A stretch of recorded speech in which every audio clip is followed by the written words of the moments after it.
Thank you so much, Robert, for joining us and agreeing to be part of this. I think as a Tallahassee native and a graduate from our BS program, it's just so exciting to see you doing well, and we'd like to hear your story.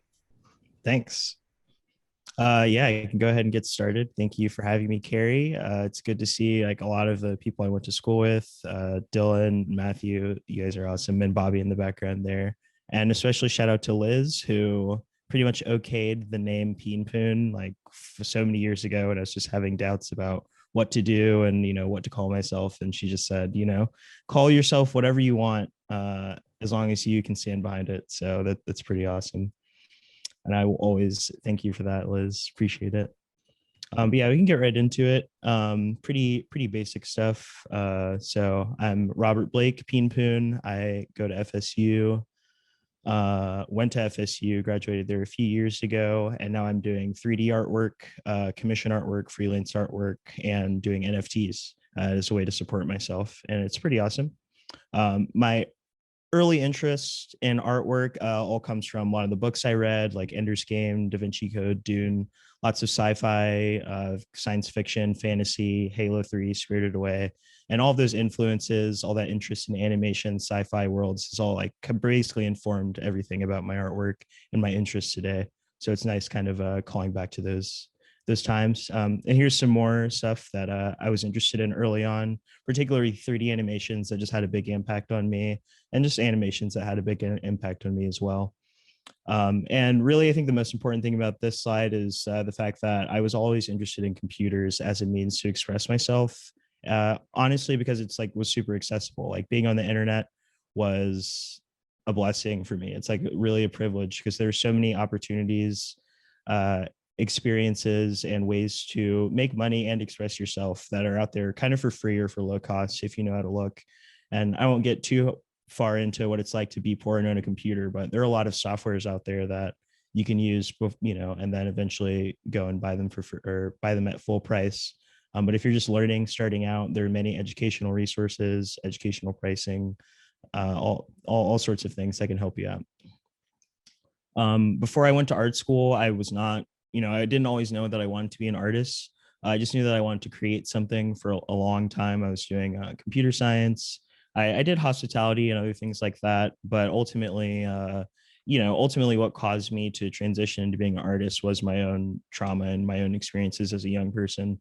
And so just kind of realizing I wanted to take some agency in my life and start making some big actions, big decisions, and start like creating things. I just thought that was like a beautiful ability for human beings to be able to create something out of nothing and potentially earn a living for it. And so I had a creative outlet that I wanted to fulfill, but I also knew that I had to make some money. And so I originally started getting into design, graphic design, just things that I knew would pay some bills to support myself ultimately. So when I first started out at FSU, I was creating super basic stuff. This is like the first 2D GIF I created. You can see like I've always been interested in trippy and psychedelic artworks for a long time. I took digital media classes. That's when I took my first 3D foundations, 2D foundations, drawing, all that kind of stuff. And at the same time, I was still working in food service, sandwich shops, pizza shops, doing whatever I had to do to get by. And that too has informed a lot of my decisions about how I treat my artwork today. Some important things about what has affected me to get to this point is my interest in live music. I never stopped going to shows. I've always been interested in live music. And the more I went to shows and got into that scene, the more it started to affect my mindset, where it's like, okay, well, if I'm going to be in this creative outlet or creative environment, then the inklings and drops of trying to find some kind of employment there was there. So I didn't know at the time if that would be making visuals or making music or whatever, but I was just kind of exploring everything and starting to post my artwork online. Peenpoon was originally the name Peenpoon was my gamer tag back when I played a lot of video games. I used to love trolling and poning noobs or whatever. And so I just kept with it on Instagram and social media, posting as Peenpoon, posting my artwork. And it eventually panned out to what you see today. So here's some more artwork I had as it made as a young person, exploring those psychedelic imagery, collage, it's all there. I made this in my 2D foundations class, I think. Here's some of the early stuff I made on Instagram. I won't play it too loud, but right now I'm actually streaming. I'll post that. No one's face or anything is on the stream, by the way, but I am post streaming the audio and my voice. So if you want to click the link in chat, you can hear the audio that's playing. Just first experiments of making audio with Ableton. This is actually my first commission. The first time I had ever even that anyone had paid me to make artwork for them. And as you can see, I was in the phase of using that early 2D graphic design style, just using the tools I had accessible to me to just try and make something and get it done. And like I said, I was working at a sandwich shop, pizza place. So really like any opportunity to work and make money as an artist was like, I was interested in for sure. And just moving on, this is the first time I started out making 3D, super basic stuff. I think this was in Blender and Keith Roberson's 3D digital foundations class. Is another awesome class, awesome guy, awesome teacher. He basically laid the foundation for what would become my work later on in Blender.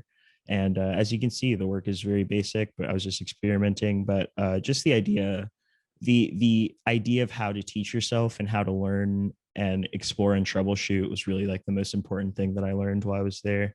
During this time, I also got a internship working at a virtual reality firm. I worked there for like 2 years, doing really my first experiences modeling, doing Unity, getting into VR design and stuff. So that was fun, good times at FSU for sure.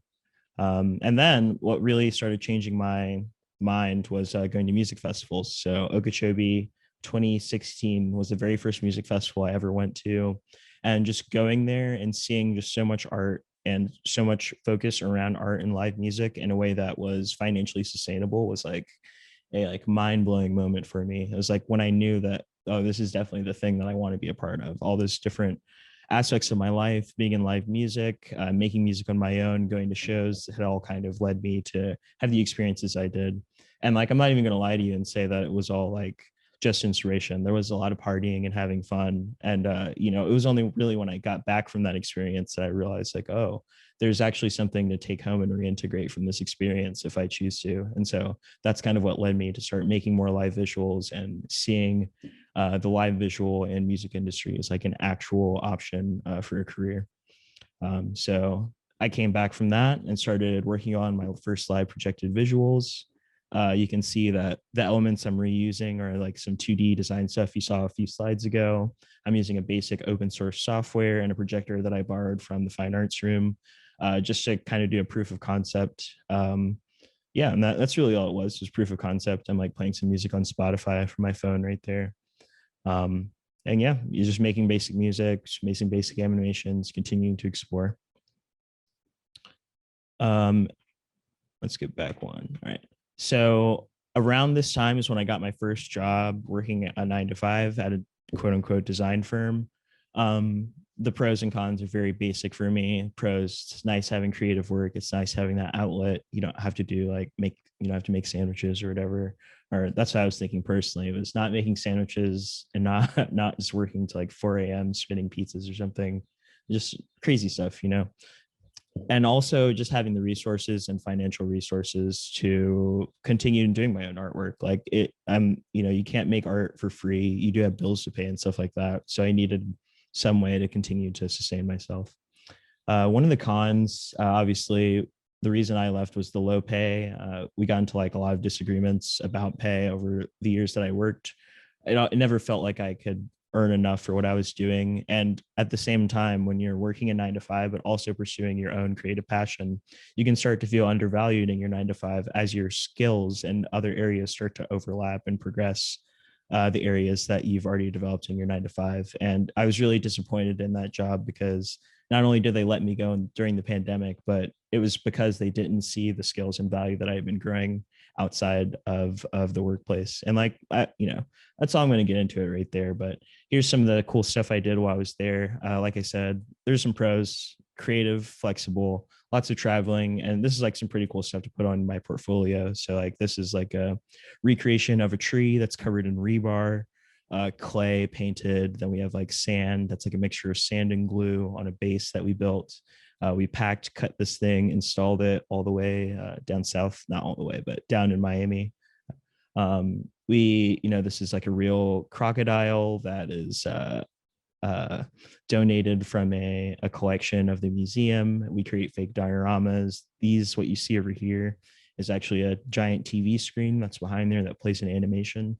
And so all these different things, this is like basically the perfect job for me at the stage I was at, because I was using so many of the skills that I developed while I was at FSU. So all the 3D work I was doing, all the 2D work I was doing, design work, all this stuff was coming together to help me and improve at this job and, provide.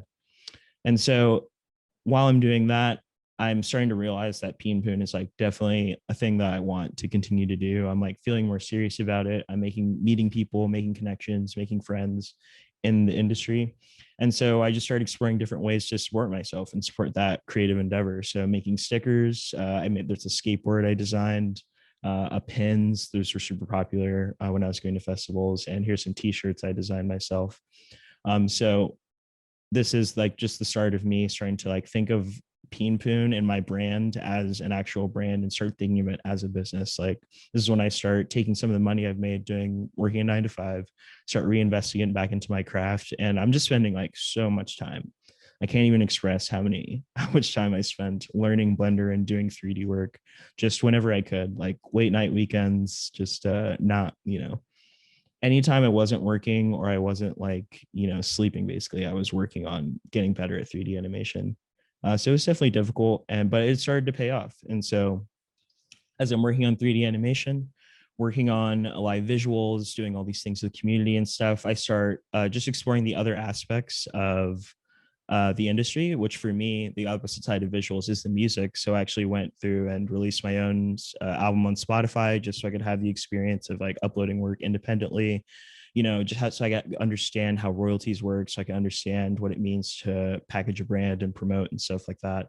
And not saying that it was super successful, but the experience I got helped inform me of what I could deliver better to the clients that I would hope to get in the future as a visual artist doing commissions and stuff like that. Just buying more equipment, keep practicing 3D work, continuing. So this is when I started getting into live streams, and you can see my setup is like maybe a little unique to what you've seen on Zoom before. All the things I'd been learning, I'm still just taking it all together, starting to explore how live streams could potentially be a stream of income for me, but it didn't end up working out in such a way. But I definitely understood better how to present myself as a online video content producer, how to produce live streams and stuff like that. And really, this is like, you'll notice with the artwork, it starts to become more about the artwork at this point. After going to quite a few festivals, I probably like 20 festivals or so, which is not even that many compared to some people I know. But I just started to really recognize what made a good festival, to realize the experiences that people have, the quality of art showcased at some of these events, and kind of the impact that showing art to a large crowd, or how the impact of a large live event can have on people's lives and outlooks in life. So definitely shout out to two artists, Glass Crane and Papa Bear. They're kind of in my community, and I'm happy to call friends of mine now, but they definitely inspired me with their style of artwork to start creating things that were more artistic, that were more expressions of my own self, and knowing that I was expressing something so true to myself made it easier to go and put that out to the world and potentially project it to however many hundreds of people during a live event.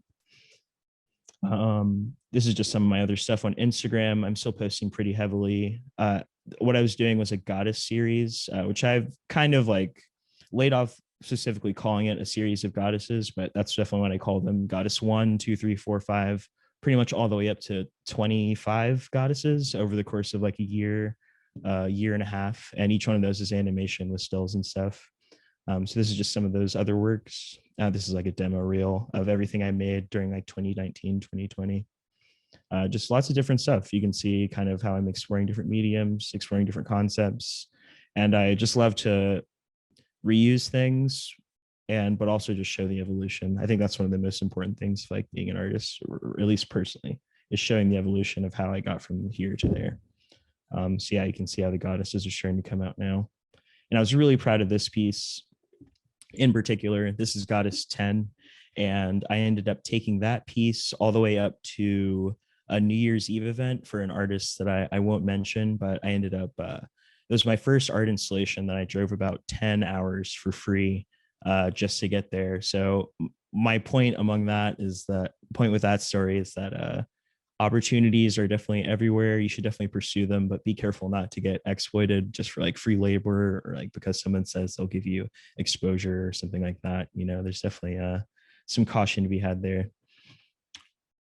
So we're still going. Here's just some more artwork I was making. This is the next big commission I got, which is from Ravenscoon, who's an electronic music artist. And so this is when people started to recognize my work a little bit. And not even that I was like super talented of an artist, but I was just trying to put myself out there way more and like just trying to get really serious about like, you know, just responding to retweets, being like, oh, I'm looking for an animation on Twitter. And like, I'd respond like, yo, I do animations, you know, things like that. This is also when I started getting on Twitter, which I found is probably the best platform as an artist. I really haven't found any benefit out of Instagram or Facebook. But Twitter just as a means to actually get connections and get commissions, like I've definitely had a lot of success. Not that you shouldn't focus on those or that you shouldn't invest time into those, but just speaking from my own experience. Okay, so we're making 3D art. We're starting to get commissions. We're doing visuals. Basically, I have the confidence in myself to start applying to like these weird opportunities. And so that's how I got into 3D art and NFTs. I was taking everything that I had made in my portfolio up to that point, and I just kind of sent it into Super Rare. You had to apply to get on there, and a couple of my friends were already on there. I mentioned Glass Crane earlier, another artist named Nox Lumina. He kind of told me that he was making enough money to like kind of buy himself some groceries. So I was like, oh, I mean, if you're making enough for that, I'm sure I could maybe make a couple dollars or something like that. And so I wasn't thinking about NFTs or the blockchain or Super Rare as a platform for true artistic expression at the time. Like I was saying, I like to evolve. And at that time, I was just kind of finding my wings as an independent artist. Like I didn't really have my whole story worked out. I didn't really have a cohesive visual library to speak of. Basically, all I had was enough preparation and just kind of enough confidence and follow through to just kind of find myself into that opportunity. And I was definitely tenacious about getting that opportunity. I followed up with my application, and you know, I followed up shortly after that. They hit me back saying that I was accepted. So just another point to always follow up with opportunities. You never know, people might forget. But when you speak up and advocate for yourself, you definitely make yourself more known. Just my take. So yeah, like I said, small independent portfolio, not really anything too special at this point, or at least personally. This was just when I first started getting into like more serious figurative work. But you know, so this is the first work that I was really like proud of. After being on Super Rare for a little while, I'd say I'd been on Super Rare for 3 or 4 months. And after getting my first sale and getting the assurance that, hey, there is someone out there values your artwork, I kind of just inspired me to invest everything I had into it. And like I mentioned earlier with my 9 to 5, I was not feeling like I was being valued. And so this was kind of the opportunity, the first time that I ever have started to feel value. So of course I'm going to commit everything I can into making this as much as it can be. So this is the first work that I was like really excited about, called Ottoman Coma. I started integrating a lot of the ideas and themes that you've seen or my early history of the work, kind of like psychedelic imagery, sigils, mythology, etc., into the pieces. And essentially Super Rare act as like an incubator for my identity as an artist. Like I've been doing Super Rare for like doing Super Rare. I've been uploading my artworks as NFTs for about like 10 months. But even that is like the amount of change and progress I've been able to make just through the agency of having someone pay for my artwork has been really insane. It's like the extra year of 3D artwork that I wasn't able to get just because I was graduated and so focused on just making an income and kind of getting done and getting out of there. So this is kind of some of my artworks before I really got into Super Rare. I was definitely getting into it. This next artwork right here is something that I actually recreated. So I'll just pause right here. So this artwork is actually the same artwork as this one that you see right here.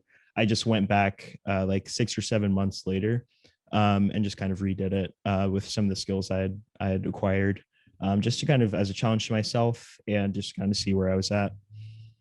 So now pretty much we're just going to go through some of my other artworks. I think we're almost done. We can ask some questions if you guys are curious about anything in particular. Bear with me one second. So before I go into my artwork specifically, this is like a chart of all of my sales on Super Rare. So I was let go from my 9 to 5 at the beginning of the pandemic for like I said, I asked for too much money. My boss has political differences, many reasons. It was fine. So around July 2020, I was let go.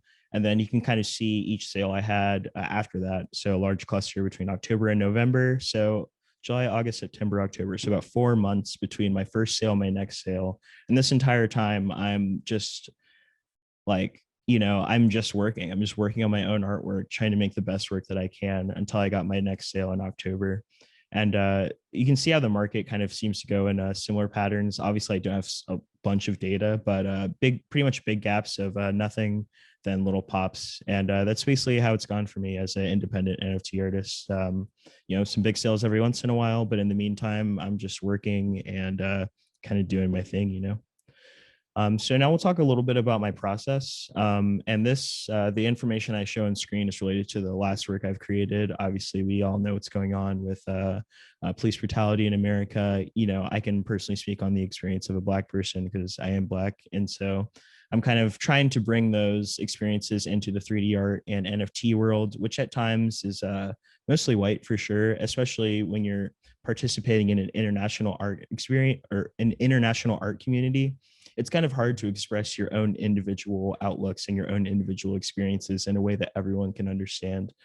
So it definitely, my process has evolved from just kind of making animations to kind of exactly what I did at FSU, which is doing a lot of research, making sure my artist statement is cohesive, kind of thinking about every impact or thinking about every element I add to my artwork and how it can actually have an impact and be meaningful.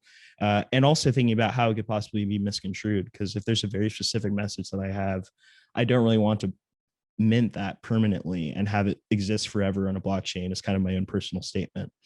So my inspiration comes from, like I said, my experiences from traveling, meditation, a lot of the books, video games and stuff I play. I love watching anime, playing games, all that kind of stuff.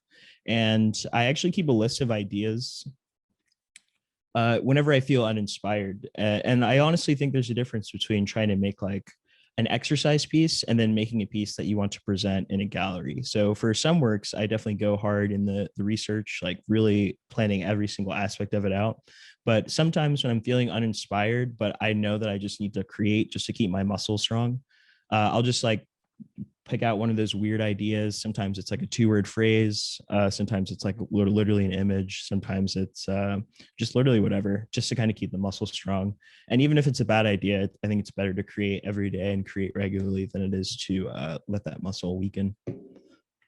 Here's some of my PC specs, kind of boring stuff. I've recently just got an RTX 3090, so it's pretty huge. I'm excited to do some more work with that. I've upgraded my PC one time over the course of the year. Before this, I was running just like kind of average specs that your typical gamer would have. If anyone is interested, we can talk about specs later. And now we can start talking about my process of actually creating the artwork. So the first step is to go into DAZ 3D, which is a free poser-based software. And basically, I can use this to take models, I can morph them, use different poses and such, like poses and animations, and then animate them. So here's how it looks when it starts, and then I'll pose it a few frames later using just a basic keyframe system. And that's really the base of most of my animations is using DAZ's keyframe system.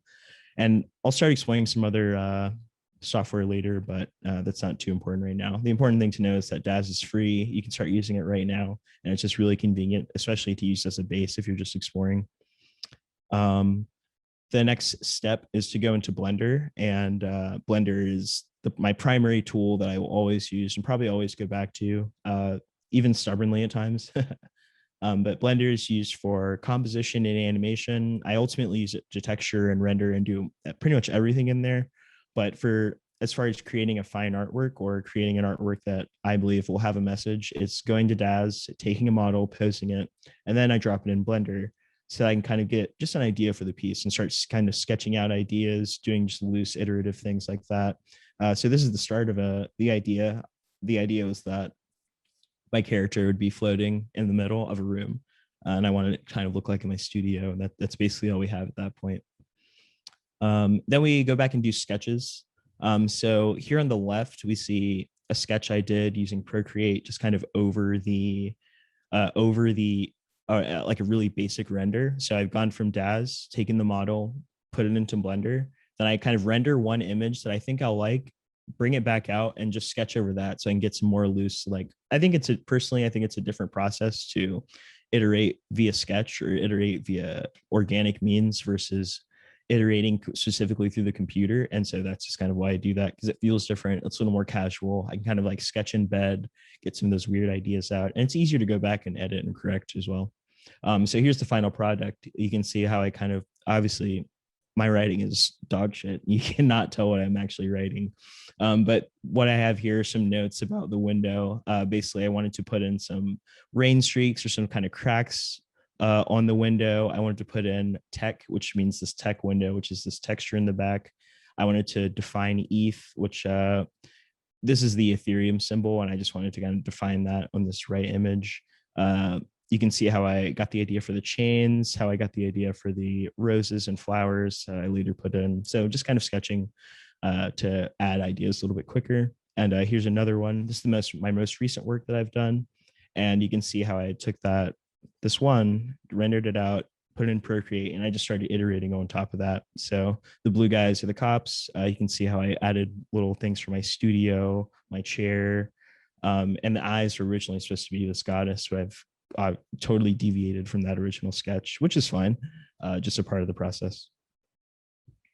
The next thing, this is the first thing that you need money for, is the Marvelous Designer, which I use for kind of fabric making and stitching.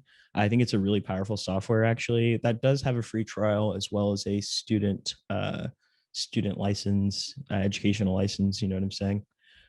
So yeah, you can use Marvelous Designer to stitch clothing like in like real time. So you can actually follow real clothing patterns that you may download or find online, or there's some really talented clothing designers that I've known to use the software. And so using that, I can simulate the fabrics, design fabrics, import fabrics, and then create animations for the fabric. So that's probably the next step in my workflow, is getting nice cloth simulation and clothing simulation into my animations. But this is the software I would use that for. And I just started using this about 2 weeks ago. And it's pretty easy to use. You know, I've only been using it for 2 or 3 weeks. That is informed by my other 3D work, but it's not so hard to use. I think it's really intuitive and cool. So then we go back into Blender. So now we've got some clothing. We're kind of getting those ideas a little more solidified. We have sketches. And so now I'll go back into Blender and animate everything. So here we can see just kind of video of really basic animation. I'll full screen it for you guys. Kind of see some of the other elements that are being animated, these spinning things. A lot of this animation is kind of subtle because that's just kind of my style. But floating heads, gently swaying plants, things like that. It's all the kind of stuff I do before I texture, just because I find it's a little bit faster.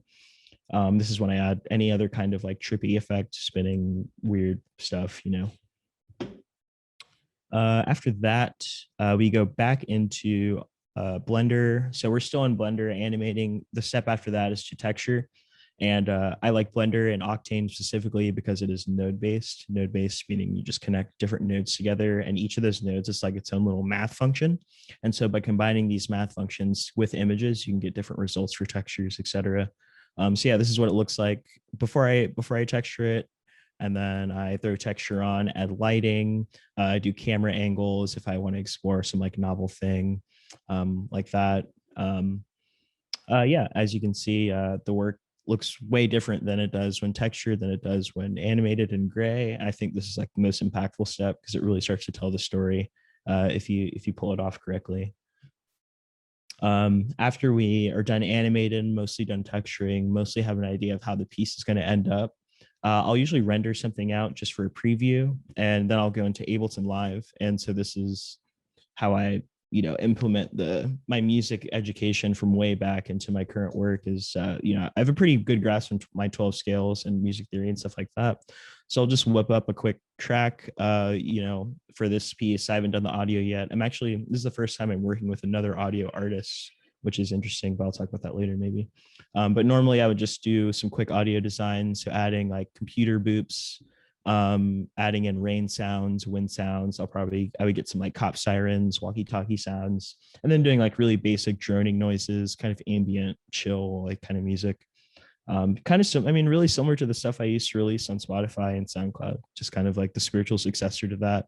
And it's just really taking a backseat to the visual, because that's kind of just my own thing. Another quick caveat with After Effects and Premiere Pro, that's definitely another subscription. Like I said, they do have I haven't said, but they have a student subscription, which is relatively cheap. I think like $20, but you guys probably already know. BFAs. And so, yeah, that's pretty much my process. At the end of the day, I'll have a finished animation that I can either mint, or it'll be for a client commission, or it's just kind of like a free practice visual. You know what I'm saying? I'll use it for a visual set. I'll use it for a random social media thing. I'll use it for a stream or whatever. What I wanted to talk about here, I guess, is the difference between the few NFT platforms. I know it may seem like, oh, you just mint an NFT and like that's what you're doing, but and you kind of are doing that. Most NFTs are linked on a place called OpenSea, which is like a big aggregator of links of different NFTs. But specifically, I'm on Super Rare, which is where my work goes. It's where I applied. It's where I keep coming back to, and most of my collectors are. And so by minting it on Super Rare, in my mind, it kind of acts as a delegation or separating factor for my artwork. So the artwork I mint on Super Rare, I treat it as almost like a different gallery than I would the artwork I mint on Maker's Place, which specifically all these works are made with other people, with other visual artists. So that's like, this is the place where my collaborations live. Super Rare is the place where my solo pieces live. And there's a newer site called Hicket Nunch, I think it's pronounced. And this is kind of where I do just like my kind of cheaper, like I said, one-off pieces, animations, or objects that didn't necessarily make it out as as like a specific one or with a specific message or anything like that. This project was kind of interesting. I dropped this 2 weeks ago for really cheap, like $5 or $6. There are 26 editions. And so this project was interesting because if you're already holding my artwork, then you actually get a few drops of these. So some past collectors that have spent big bucks on my stuff have gotten some of these for free. And by holding one of these tokens, you basically opt in for a free airdrop of artwork later. So you hold this artwork, it's called the mantra token. And just later on, by holding it, you receive another piece of artwork for free, just for making this initial investment. So I definitely like to think of NFTs and blockchain artwork as a way as a medium or tool to integrate into your current work. It can be seen definitely as a way to just like upload images and make money. But now that I've been in it which isn't a long time, I've been in it for like 9 months, but I've been able to develop this identity that is, yes, fine art and expression of myself. But as I get more into the technology and start to understand more about the community, I can start implementing the fundamental ideas of blockchain technology into my artwork, which are the decentralization. And that's really the main idea, but etc.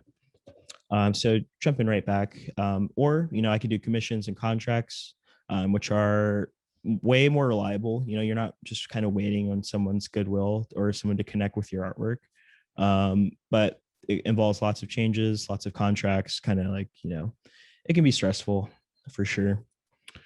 So yeah, now we can just go through some of my specific artworks. These are my favorite ones. I won't spend too much time on this, and maybe you guys can just go to my Instagram or Twitter or whatever if you're interested in looking at my artwork. So everything I'm showing right here is something that's sold on Super Rare successfully for the most part. This is Goddess 20 Aphrodite. So this is one of the last goddesses I made. Blender, Octane, After Effects, Ableton. This is Goddess 22 New Money. This is a fun piece because that's actually the actual Ethereum white paper there in the back. It's an animation, custom animation I created. The white paper is kind of like the source documents to Ethereum. So it explains how it works. It explains like the formulas and stuff behind it. So New Money is kind of a reference to the new age of NFT and crypto collectors, etc. Impish Admirable, just another chill animation following those themes, you know. This one was kind of interesting. It's where do ideas come from? And I actually wrote up a article slash editorial on my website. It's kind of like a multi-stage work where I created animations that actually lived within the artwork, and then I created a QR code that links to this actual article on my website.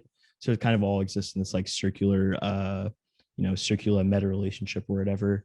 The idea, where do ideas comes from, just kind of something I was thinking about towards the end of the year, kind of thinking about some of the most impactful crypto artists that I saw over that past year of 2020. Just some of them are there, and you can check out my website or hit that QR code in the artwork to see more. That was a fun one. Gilded Swagger, a little more recent, kind of a little more lowbrow animation, just, exploring. I really wanted to put myself and my personality into this work a little bit more. So I kind of put some memes up there, frequent emojis and stuff that I like to use. And I just love putting like small details like that in the work. And I'm not sure if they ever do get seen or appreciated, but it makes me feel good about it. The next work, Satiation Ex-Starvation. This work is more of a commentary on the state of crypto art. Satiation is the idea that you will be satisfied beyond your needs. Starvation, obviously starving. And so this work was kind of exploring the dichotomy of the ultra rich sitting next to basically the ultra poor. And we see that in artists that just are maybe struggling to make sales, sitting next to artists that are selling for hundreds of thousands of dollars and kind of just flexing on everyone. So this artwork's just about that, and it was ended up collected. So I was pretty grateful for that. And yeah, this is when my artwork starts to get a little more conceptual. This year, I start, just start thinking about the medium and my message in more of a broader sense. This work is super popular because it was on the H3 podcast. I got on that podcast live a few weeks ago. That was really cool talking to Ethan and Ela and like the whole crew. I was like, in shock because I've been watching that podcast for so long. But yeah, Druid is a continuation of all those themes I've been building before, kind of going the ancient dryad kind of themes. This work is still uncollected, but I actually gifted it to one of my collectors recently, this morning, actually. So shout out Goltra, who is one of my biggest collectors and biggest advocates. He's written about my work, and he's a pretty consistent player in the Philippine crypto scene. So yeah. This is another recent work called Judgment of the Technocrat. I'm kind of exploring the idea of technologists being judged by these ethereal entities, kind of implementing this mantra that I've built, technology plus expression equals freedom, into the whole idea. This is the same work that I sketched out that you guys saw earlier. So yeah, it's just ultimately animation that was collected as well. And this is a more recent work that I'm really proud of. This is New Tulsa, which was about the, I think, 1921 Tulsa massacre, where just, I think like $2.7 million worth of residential buildings. People were killed. They literally dropped fire bombs out of the sky on this few city blocks of Tulsa that was also known as, I believe it was called Black Wall Street, and it was just known for being a wealthy place for Black people to live, and it was destroyed. So I did this work and minted it as an NFT to kind of represent the dichotomy of fiat cash, which ultimately held no insurance or no security for the Black people of Tulsa, against the idea that cryptocurrency, which is a decentralized financial network, would maybe provide some more financial security and agency to people if they had that technology back then. And this work was commissioned by Ryan Watkins. And we just decided to mint it on the blockchain to kind of tell the full story, kind of package it all together. So this is a fun one. It took a really long time to finish, but it was cool. It was cool. I'm proud of it. Mantra token. tapped into that a little bit. If you hold the token, you get free artwork, and that's basically what this is. It was an unused asset for a client project I ended up doing. So I won't go into that one too much. This is a collaboration I did with an artist called Techies. It was a pretty cool guy. We're just I'm playing with his textures and just kind of doing something fun, kind of getting back into the flow of creating. I think I took like a 2 to 3 week break for making artwork. And then this is kind of one of the first things I started making, coming back into that flow. I finished this piece about a month ago, yeah. This is like one of my favorite pieces that I've made. I finished it this month. It's called Liminal Harlequin. And yeah, just kind of like almost like a capstone project for the Goddesses series that I've been doing for so long. Definitely just like really cool to explore this subject once again. It's a subject that I'm gonna definitely keep coming back to, probably regardless of how old I get. But yeah, just like almost like a little check-in, like a goddess benchmark check-in to see how I'm doing. So yeah, picked up a lot of different skills and styles, and it's kind of reflecting in my work now. But it is one of my favorite pieces. Quite proud of it. Yeah, so that's 1 year of NFTs, starting off with a basic, literally a floating head, to creating full narrative animations with audio design and artwork within the artwork. So I think it's pretty awesome to be in NFTs, and looking at it that way, it's definitely beneficial for me, regardless of how much money I've made like this time, and like the opportunities I was able to spend just working on my own artwork, just focusing on my craft was like, that's invaluable. Some just things about NFTs.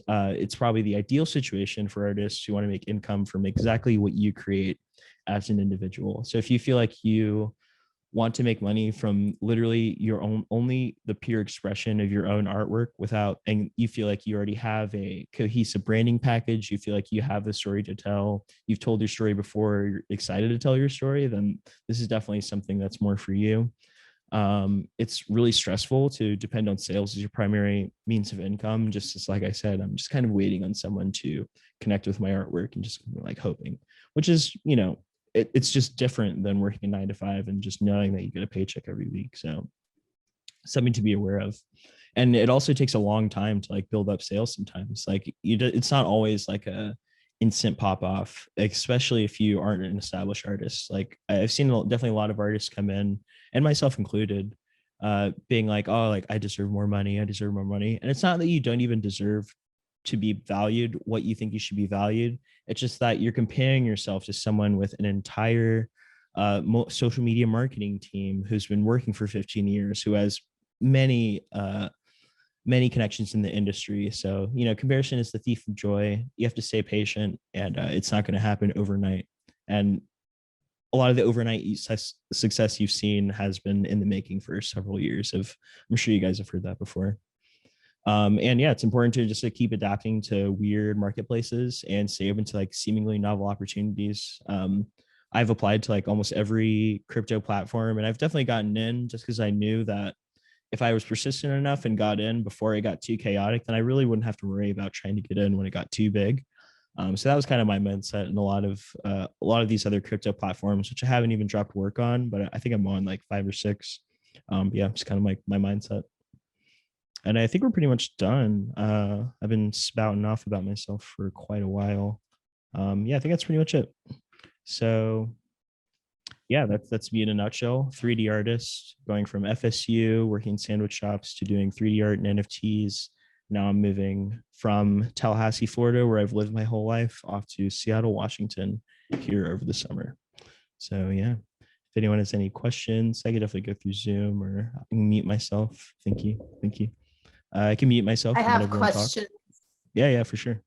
But that was an amazing talk. I'm so incredibly impressed. One of the things that I'm here to do is to help to connect alumni. So I'm helping to also create a conversation between Robert and Lena Weisbrot, who graduated from FSU in 2014 and graduated from UCLA a couple of years ago. So we can keep this connection going, just like looping you all back in today. Mm-hmm. Some of my questions on a purely personal level: which festivals do you think I mean, I don't know what will exist after the apocalypse, but which festivals do you think are good right now? Anything Tipper and Friends is going to be a really great but intense event. I think that Halloween is one I of the best can't handle festivals the out there. bass. Yeah, it's a lot of bass. Okay, It's a let lot of me bass. reframe this. Have you been to festivals outside of North Florida? Yeah, I mean, I've been to electronic festivals outside of North Florida. Yes, we're in the same genre. Okay. Yeah. So, I think I mean, the only festival I've been to outside of Florida is probably Camp Bisco, and I'm sure there's some others that I'm just not remembering off the top of my head. But mostly in Florida, and I've had most of my experiences in Florida just because that was like most accessible to me. You know, it's not too hard to drive a few hours to a fest for me.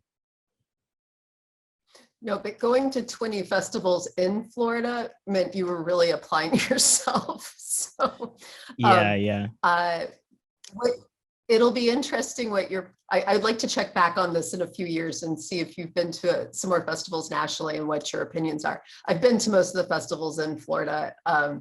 I just want to say, you know, at some point, see a festival in Austin. What's nice is they're music connoisseurs and they're at the top of their game. I What see festival things was that, that? uh, But you said you just see a I festival think in everything. Austin. I have been to a festival in Austin. It's been a little bit, but it was the best one I've ever been to because of the quality of the sound and that their music connoisseurship level is at a Exactly. different point than maybe North Florida, Hmm. even though, yes, I love Swan. So the next question I have for you is,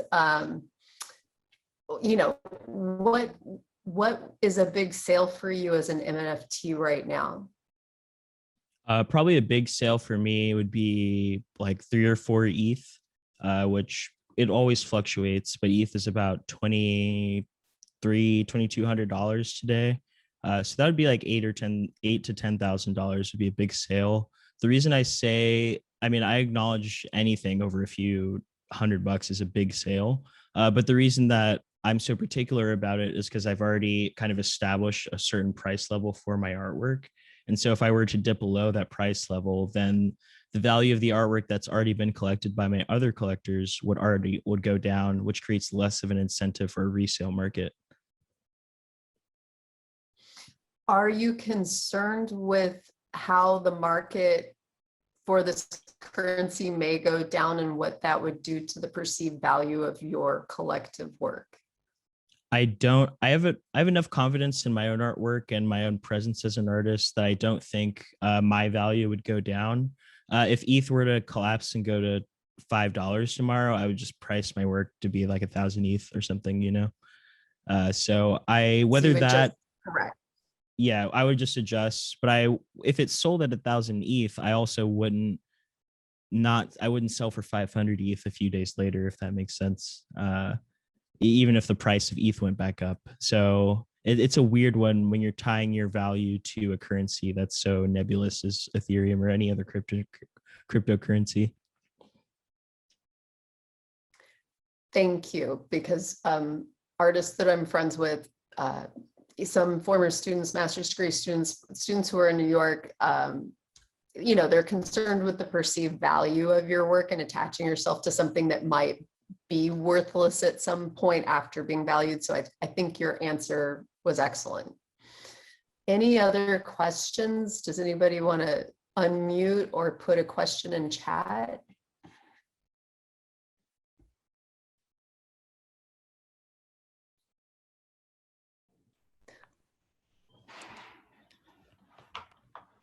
I got a question. What's up? I was just wondering, like, how are NFTs like sold? Like, do people bid on them, or can only one person purchase it, or how does that work? Yeah, so NFTs are you can buy them for a set price. So we'll just go over here. We'll see what's up. This is just a random person's artwork we're hopping on now. Oh, that's pretty cool. So there are a couple different ways that the artwork can be sold. So I could place a bid right here, which means that I could place a bid for anything under or over 1 ETH. Well, okay, let me break it down. It's pretty complex, actually. All right. So you can buy an artwork outright. So I can list it for 1 ETH and buy it right then.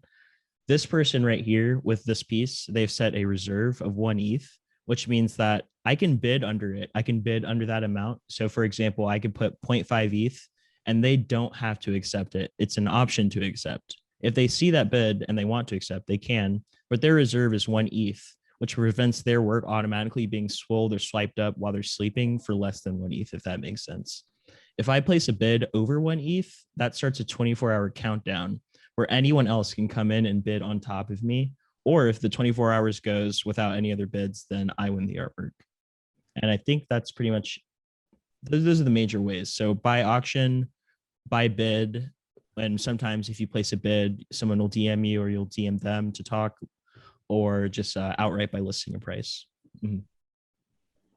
And like when you purchase the artwork, is that the only person that can get it? Like, is that like unavailable? So once you purchase an artwork, I'll go to an artwork that's been sold. I think I have something that's been sold multiple times. So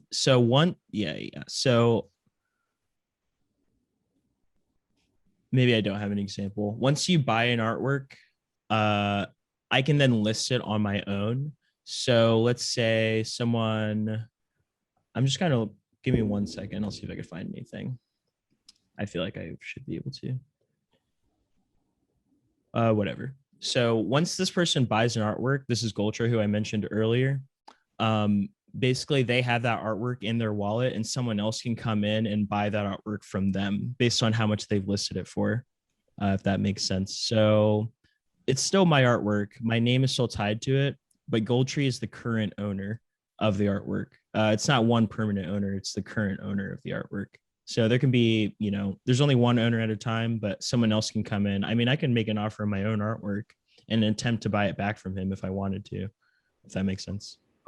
So once you sell it, you can't resell it though. Correct. But I do get royalties based on each sale, which super rares default to 10%. And different platforms, you can actually adjust that amount. So some platforms you can go up to as high as like 50% royalties if you chose to do so. Okay. So it definitely it benefits you when your artwork gets resold. But there's a balance between, potentially selling your work for too little and missing out on some profit. And that's like a whole balance and relationship with the collector. And, it's a lot to get into. Appreciate it. Yeah. Any other questions? I had a question.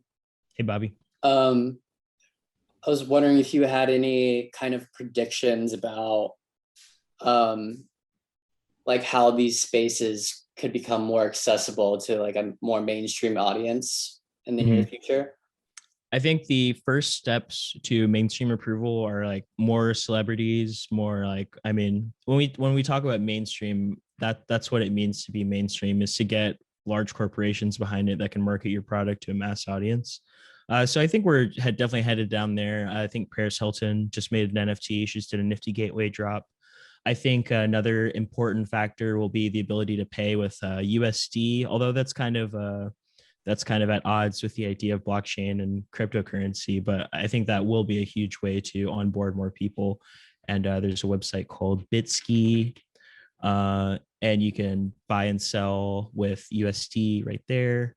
And then also Nifty Gateway, they're leading the charge as far as getting really big clients, really big artists, and also being super accessible. So I'm pretty sure you can pay, and yeah, you can pay with a credit card, and it's listed in USD versus being listed in Ethereum or something like that.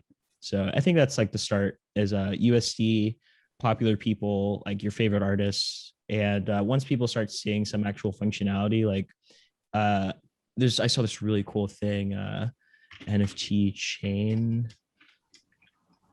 It's like a way to display your NFT, but it was on an actual, oh yeah, it's this.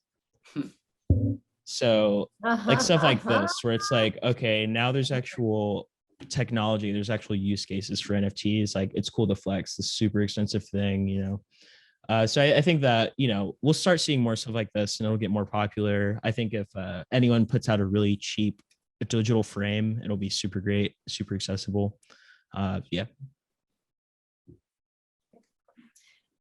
So using the power of your imagination and your experience, what are, yeah, do you have any more predictions for how this is going to, what this is going to look like in the next year in terms of how artwork will evolve or change? My hope is that artworks become more interactive with the blockchain, like the element between the human being consuming the artwork and how the blockchain functions as a mode for coding or interaction, I think will become stronger and stronger. I think personally, what I want to do is start finding ways to onboard more people into the community and find more, I mean, specifically for me, crypto art is a vessel for me to express myself, but also find financial agency to do actions in the outside world. So ideally, I'd like to teach kids how to use Blender and get them really fast computers and stuff like that. But as far as predictions on how it goes, I think it's only going to get crazier and crazier. I think we're going to see more things be tokenized that you didn't think could be tokenized. For example, tokenized tweets is like a year old at this point or more. So we're going to start seeing more things like that. We're going to start seeing I think more wearable and digital collectibles, maybe like an iPhone, like, you know, if you the iPhone character that you have, like your Memoji, like NFTs that can go in your Memoji and stuff like that. I don't know if that answered the original question. I kind of got sidetracked, but Totally. No, it's beautiful. I guess then, you know, you were not part of the traditional gallery world. You have come on board purely online. But do you see an obsolescence to the traditional gallery? I mean, I know that it's been threatened by, you know, selling through Instagram. Do you think that this will partner, or do you think that this could cause a collapse in the traditional art market? I think it will partner. Sotheby's. I did not spell that right.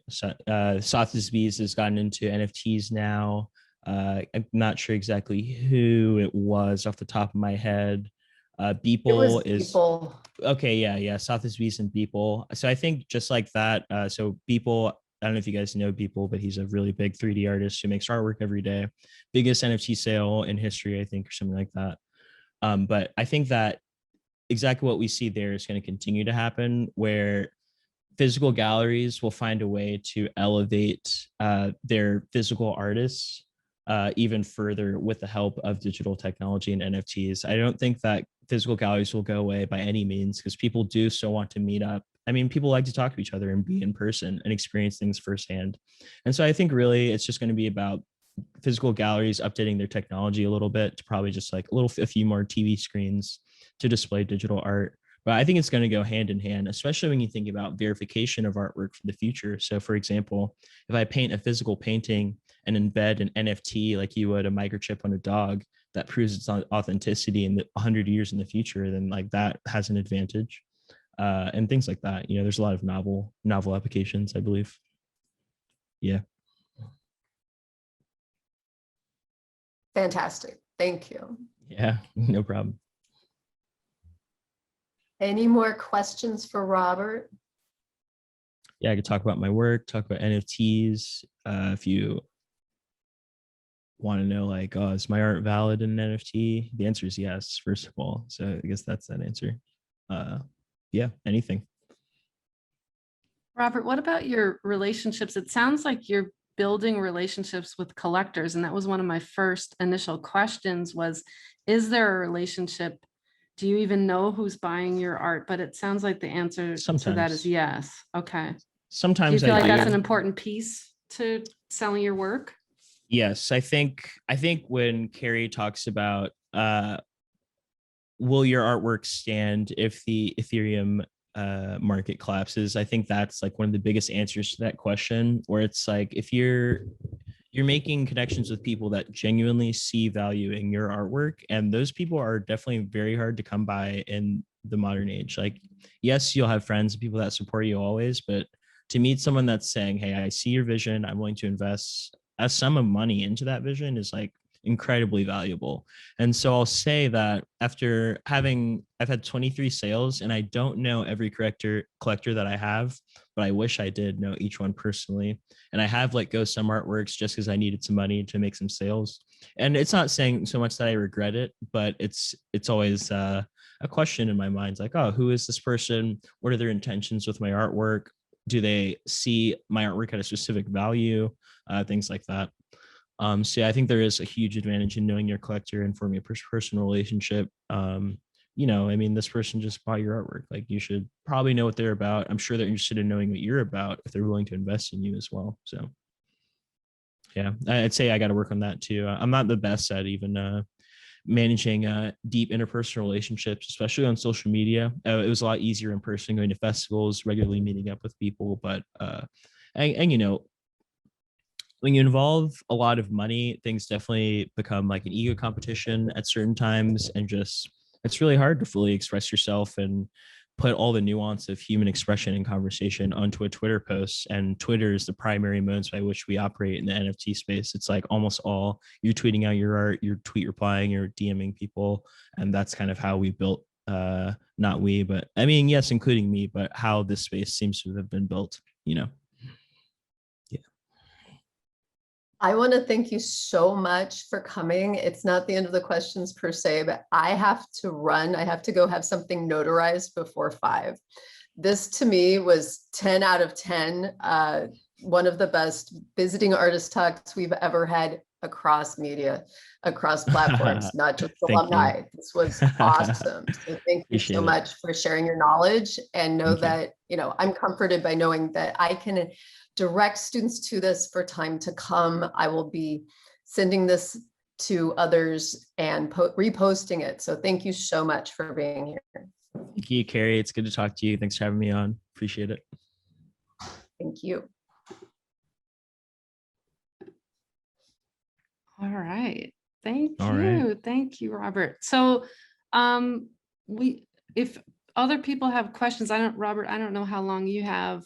I'm chilling for like another 20-30 minutes or so. I was streaming. Maybe I'll check see if there's any questions in YouTube or anything.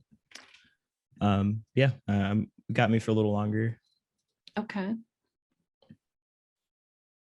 Anybody want to ask any more questions? Hey, Robert, forgive me if you went over this already, but as far as getting set up and going from, I'm just making these digital animations and these 3-dimensional artworks, going from that to I have, an account hooked up to Ethereum and I'm on, these various sales platforms. How long would you say that it took you from, going from zero to, being able to make a sale and collect money on your work? I'd say so. It took me about a month and a half to get into Super Rare after I first applied.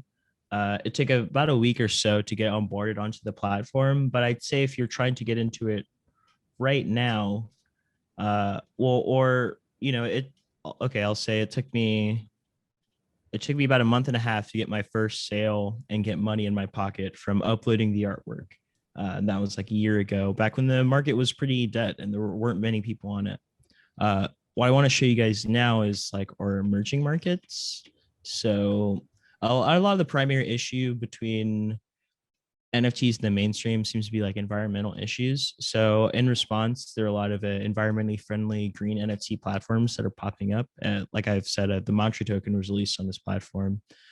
So I think that if you were an artist trying to get started quickly, your best bet is to go on Hicket Nunch, which is here, link it, and then or go on OpenSea, which just allow you to mint for free and mint directly. And so I think you could probably have, if you already have an artwork created, you could probably have it up and minted in under a day for sure. It's not too hard to understand. But as far as from uploading your first NFT to getting your first sale, that just depends on the individual who's collecting your artwork. That depends a lot on how much you're willing to put into marketing yourself. One huge thing in addition to Twitter is Clubhouse, and that's a drop in, drop out voice chat program or app on iPhone, and there's one on Android. So a lot of times people are in there kind of like shilling or hustling themselves or telling their stories and stuff like that. But those, putting yourself out there in a big way is like definitely the fastest way to get a sale if that's your goal. Yeah. So it doesn't take long to get set up. It can take a long time to get your first sale.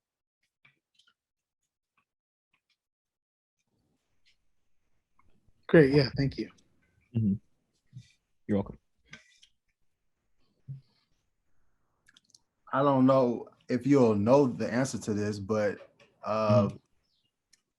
what have you seen that like people do with what they purchase, like your NFTs? Like, what have they done with them? So like, for example, you have the chain, and then you have like basic digital displays, but I think the biggest part of NFTs is like displaying them in VR, it seems to be.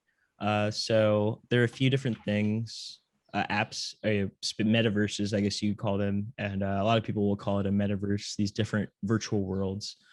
So a lot of people will just display their NFTs in virtual reality by creating their own galleries. Let's look at the Nara gallery, which is a virtual reality gallery that my work is actually bought, or that my work lives in. My collector, Colin Goltra, collected that, and he's been just kind of building up this gallery, this virtual reality gallery, with some of his other friends. So that's one way you could display it. And then once you're in virtual reality, you can actually interact with it there. So you could bid on the artwork, do live auctions, etc. This is a top-down image of a district in Decentraland. So if you imagine having a virtual plot of land, virtual street blocks, each of these squares represents an area that is owned by this person with by the person with this logo or whatever. And so which within the space, they've built their own buildings, they built their own galleries, they built their own auction houses, etc. So that's kind of like, that's the main thing I see NFTs being, the main thing collectors do with their NFTs is display them in VR. There's let's go Fuck Render NFT gallery, one of the biggest artists in the space as far as like 3D art NFTs goes, is Fuck Render, and he's created a physical gallery where his NFTs are displayed, and I'm gonna look for it. I'm not sure if I'll be able to find it quick. Oh, here it is. So he's actually set up physical screens just in space to display NFTs. I know Victor Mascara and another artist, Mad Dog Jones, I think that is right there. Maybe that's Nest Graphics, just a bunch of artists in the NFT scene. But yeah, you can see they're being displayed in real time, physically. Another cool thing, let's look up Artifact and Ferocious. Ferocious is another really, really big artist who's been here for a long time. He's created virtual sneakers, and by creating that virtual sneaker, they've I think they partnered to create an actual physical sneaker to go into it. But that physical sneaker also has a virtual wearable element, so your character in Decentraland can wear the shoe that you've collected on Super Rare or however it's done, And you can see that they're making more. Oh, it's so loud. They're making more like physical wearables and stuff like that. So I think the main applications are in the virtual space. As far as like a fine art sense, it seems like the only application really right now is like displaying them on a TV or something. But there are a lot of interesting things happening with like music NFTs as far as a way to track royalties for artists. So example, if your music is connected to an NFT and it gets used on Spotify, maybe that'd be like a little easier way to collect royalties or etc. Yeah, we'll see what happens. There's I'm not too much into like the heavy tech stuff. I'm mostly just trying to express myself. But yeah, that's about some of the stuff I've seen. So shoes, wearables, and virtual reality, the main, just some things that can happen with it.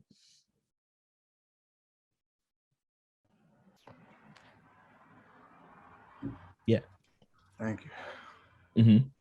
Any more questions?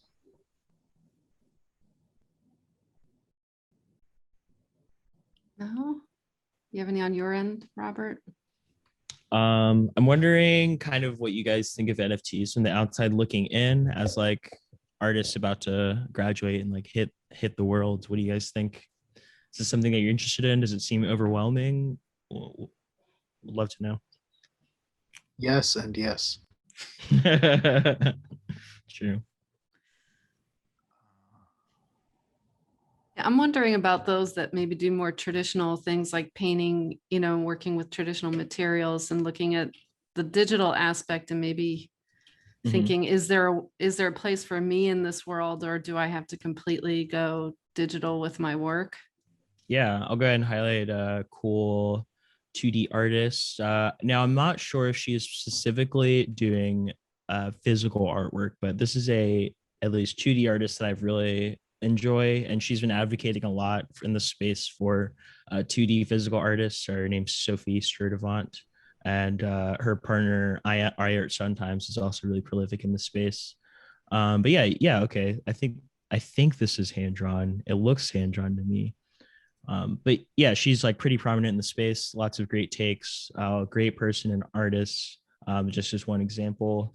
Let's see, Trevor Jones. Yeah. So this is like, when I think of physical work in the NFT space, he's like one of the primary guys I always think of. Just A, because his work is sold for a bunch of money, but B, because it's really good. And so you can see how he's his process a little bit here. He is physically painting these, but I think he also has a team that paints with them sometimes. But then he'll take these works, photograph them, and animate them to give them to elevate them above the physical medium. So I'm going to look really quickly, try and find it. He's done augmented reality over his painting. So he takes the painting and then through some process, he'll augment it and animate it so that when you look at it through your phone, it's like floating around in pieces and stuff.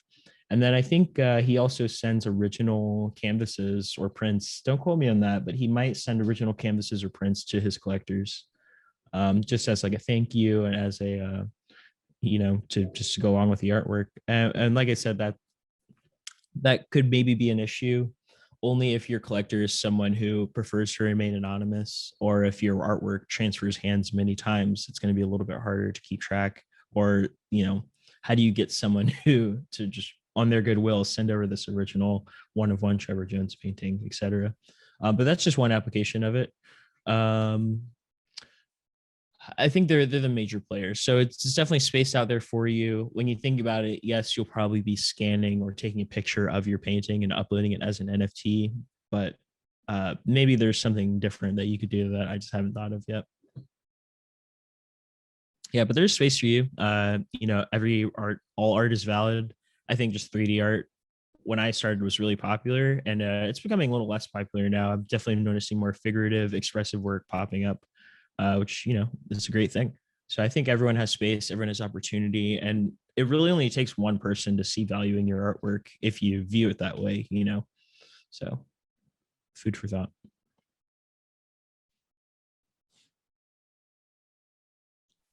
Yeah. All right. Well, other thoughts?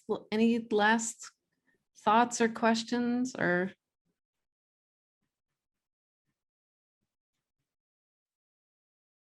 Okay.